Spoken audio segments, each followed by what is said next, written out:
That's so fascinating. I mean, listening to you guys talk about neoclassical economics and even Keynesianism a little bit, like it reminds me of when I was first reading Capital, and some of the most helpful supplementary work for me in understanding Capital was your guys' work, especially yours, Professor Desai, in deconstructing neoclassical economics and explaining value and just going through the differences between Marxist economics versus neoclassical, because I studied economics in college, and I had a professor who was formerly worked at an insurance company, and is the head of the local GOP in our area. So really, doc like if neoclassical economics is a religion, she is a priest. And it just beat me over the head with that dogmatic sort of thinking. So being able to deconstruct that has been so helpful. So yeah, I think that's really important there. Um, yeah, I'll move on to my next question though. Additionally, while I was reading Capital Volume One, I was reading it in conjunction with a book titled "The Half Has Never Been Told" by Edward Baptiste, which is mostly about the political economy of Southern slavery in the U.S. So maybe this isn't the best question for Canadian thinkers, but I think you two can give us a good answer on this. But Southern slavery took place at a time when capitalism and industrialization were booming in Europe and the American North, meaning there were highly developed markets stemming from the great increase in commodity circulation. So even though slavery obviously differs from capitalism as a mode of production, the Southern slave economy went through multiple crises, similar to the crises of overproduction that we see in capitalism, especially with the aforementioned Panic of 1857. So I wanted to ask, do you think commodity production grounded on slavery as it existed in the U.S. South could also experience crisis of overproduction similar to capitalist crises of overproduction? Who wants to go first? I don't mind, Alan. You decide. Well, here I am. No, this is a particular concern of mine because I've had a long-standing debate with Brenner and the political Marxism school, who essentially say that slavery is not part of capitalism. And I think that's just so wrong that one doesn't know where to begin. The highest number of slaves that you find in the United States was just before the Civil War. There's this mythology, which is that we had slavery, then we had abolition, then slavery stopped. No, what happens is people started slave breeding. And it was entirely associated with growth of a mechanical application, which is Eli Whitney's gin, which was a way of producing cotton from stuff that would grow in the Midwest, which you guys should appreciate. So, there's this book written about, what's wrong with Kansas? Why do people vote this way and that? Well, they vote that way because they didn't even know whether they were a slave state before they entered the Union. They had a huge fight about whether they would enter the Union as a slave state or as a free state. And Marx charts this fantastically. I just advise everybody to read Marx's account of the Civil War, where he says that what provoked the Civil War was the fact that actually the slave states would have become a majority. Well, the fact that the labor is forced doesn't mean it's not producing value. You're selling stuff for money. And if you read the writings of people who are talking about King Cotton, you'll see that the whole of the Manchester industrial capitalist class was totally in favor of it. Totally in favor of it. Because I think that people talk about steam and coal and all that stuff. I think it was a clothing revolution.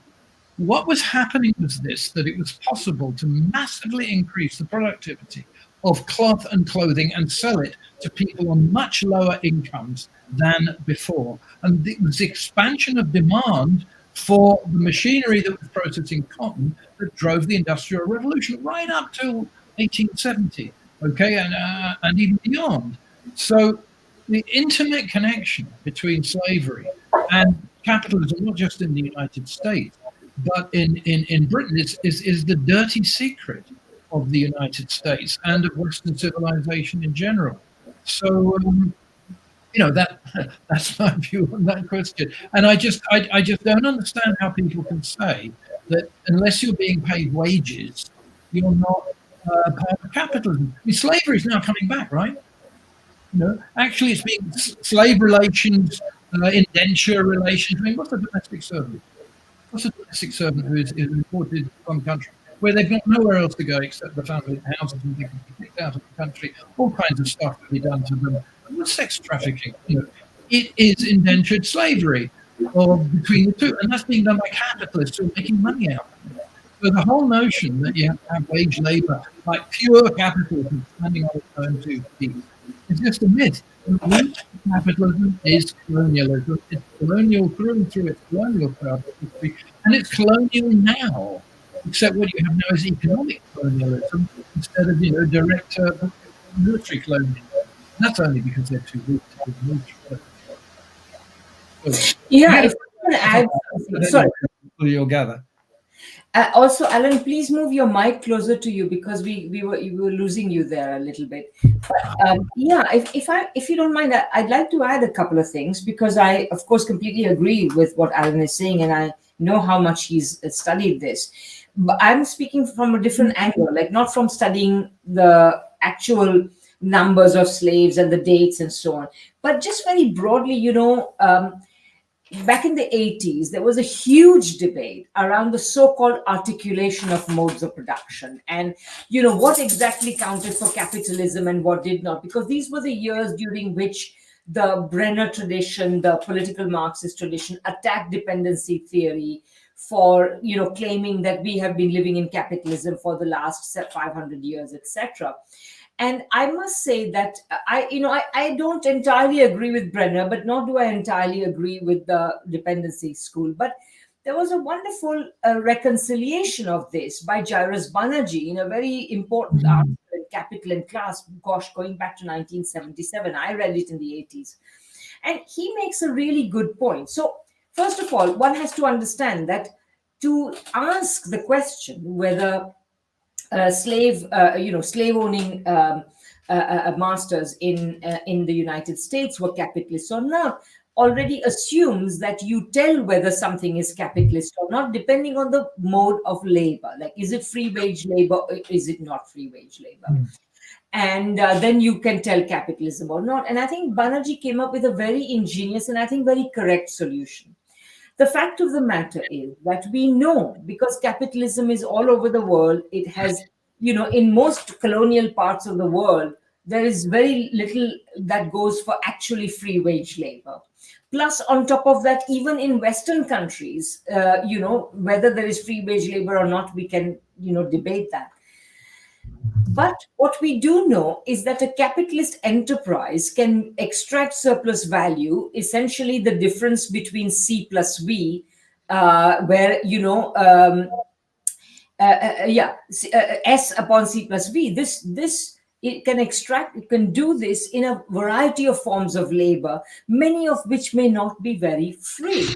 And so what makes an enterprise capitalist is the following. Is the investment made in order merely to draw out a surplus whose magnitude doesn't matter?